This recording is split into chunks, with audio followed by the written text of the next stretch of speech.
AI powered മേൺ stack പഠിക്കാൻ എന്തൊക്കെ സ്കില്ലാണ് വേണ്ടത്?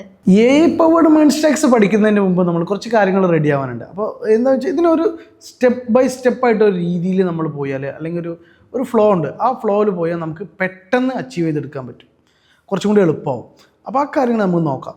ആദ്യം നമ്മൾ HTML പഠിക്കണം, പിന്നെ CSS. അപ്പോൾ അതിൻ്റെയൊക്കെ ലേറ്റസ്റ്റ് വേർഷൻ പഠിക്കണം. HTML ആണെങ്കിൽ HTML5, CSS ആണെങ്കിൽ CSS3. അത് കഴിഞ്ഞ് ജാവാസ്ക്രിപ്റ്റ്, പിന്നെ ജാവാസ്ക്രിപ്റ്റ് ലേറ്റസ്റ്റ് ES6 അതിൻ്റെ പുതിയ വേർഷൻസ് പഠിക്കുക. അത് കഴിഞ്ഞിട്ടാണ് നമ്മൾ റിയാക്ട് ജെഎസ് പഠിക്കേണ്ടത്. അപ്പോൾ ഈ റിയാക്ട് ജെഎസും കൂടി നമ്മൾ പഠിക്കുന്ന സമയത്ത് നമുക്കൊരു ഫ്രണ്ട് എൻഡ് ഡെവലപ്പർ എന്നുള്ള രീതിയിൽ ഒരു ലെവലായി വരും. പിന്നെ റിയാക്ട് കഴിഞ്ഞ് കഴിഞ്ഞാൽ നമ്മൾ കുറച്ച് API കാര്യങ്ങൾ ഉപയോഗിക്കുക, ആ കാര്യങ്ങളൊക്കെ വെച്ചു. അതുപോലെ കഴിഞ്ഞ് Node.js, MongoDB, എക്സ്പ്രസ്, ഈ കാര്യങ്ങളൊക്കെ നമ്മൾ പഠിച്ചു കഴിഞ്ഞാൽ നമ്മളൊരു ശരിക്കും ഒരു മേൺ സ്റ്റാക്സ് ഡെവലപ്പർ എന്നുള്ള രീതിയിലെത്തും.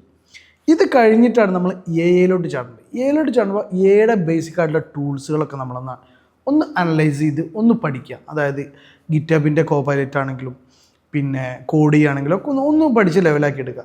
എന്നിട്ട് നമ്മൾ ഒരു പ്രോജക്റ്റ് ചെയ്യുക.